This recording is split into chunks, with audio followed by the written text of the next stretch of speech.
गुप्ता जी इस समय मंच पर मौजूद है। अभी 2 दिन पहले ही हमारी राष्ट्रपति द्रौपदी मुर्मू जी ने राफेल फाइटर प्लेन में उड़ान भरी और इसमें उनकी साथी बनी स्क्वाड्रन लीडर शिवांगी सिंह।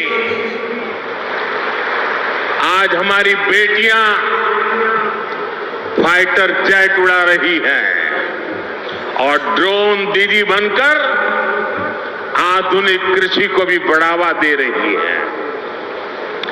आज हम गर्व के साथ कह सकते हैं, भारत आज दुनिया के सबसे ज्यादा फीमेल स्टेम ग्रेजुएट्स वाला देश है।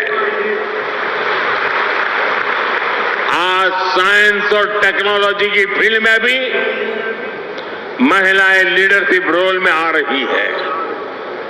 आज देश की टॉप वैज्ञानिक संस्थानों में विमेन साइंटिस्ट मंगलयान, चंद्रयान और गगनयान जैसे स्पेस मिशंस में अहम भूमिका निभा रही है। ये बदलाव बताता है कि देश आज सही मार्ग पर आगे बढ़ रहा है।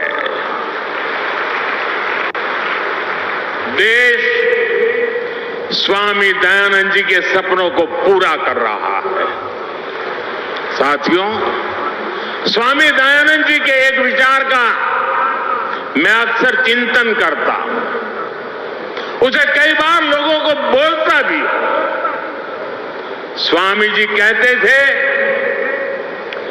जो व्यक्ति सबसे कम ग्रहण करता है और सबसे अधिक योगदान देता है, वही परिपक्व है। इन सीमित शब्दों में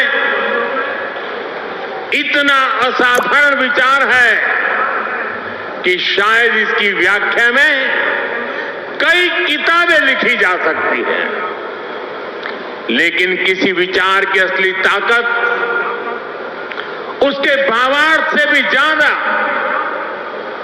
इससे तय होती है वो विचार कितने समय तक जीवित रहता है, वो विचार कितनी जिंदगियों का परिवर्तन करता है। और जब हम इस कसौटी पर महर्षि दयानंद जी के विचारों को कसते हैं, जब हम आर्य समाज के समर्पित लोगों को देखते हैं, तब हमें लगता है कि उनके विचार समय के साथ साथ और अधिक प्रकाशमान हुए हैं। भाइयों और बहनों, स्वामी दयानंद सरस्वती जी ने अपने जीवन में परोपकारिणी सभा की स्थापना की थी। स्वामी जी के लगाए बीज ने विशाल वृक्ष की तरह कितनी ही शाखाओं को विस्तार दिया है। गुरुकुल कांगड़ी, गुरुकुल कुरुक्षेत्र, डीएवी संस्थान एवं अन्य शैक्षणिक संस्थान, ये सभी अपने अपने क्षेत्रों में लगातार काम कर रहे हैं। जब जब देश पर संकट आया है, आर्य समाज के लोगों ने अपना सब कुछ देशवासियों के लिए समर्पित किया है।